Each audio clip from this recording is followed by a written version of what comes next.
السلام عليكم ورحمة الله وبركاته. اليوم بنشرح لحضراتكم مراحل عزل المسابح. ده طبعا مسبح زي ما حضراتكم شايفين، تم الياسته وتم عزل المسبح بمادة وبر مع مادة مكسيل.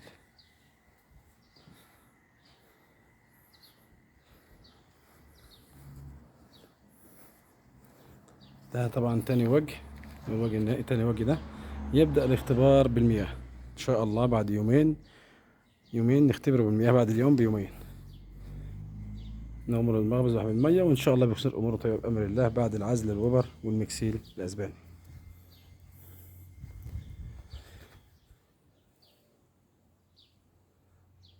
للتواصل 053-48-48-580.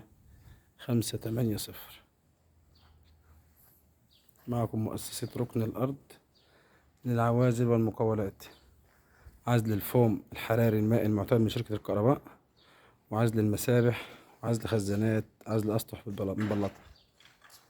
موقع الشفا، حي الشفا، عفوا في الشفا في حي نمار بالرياض.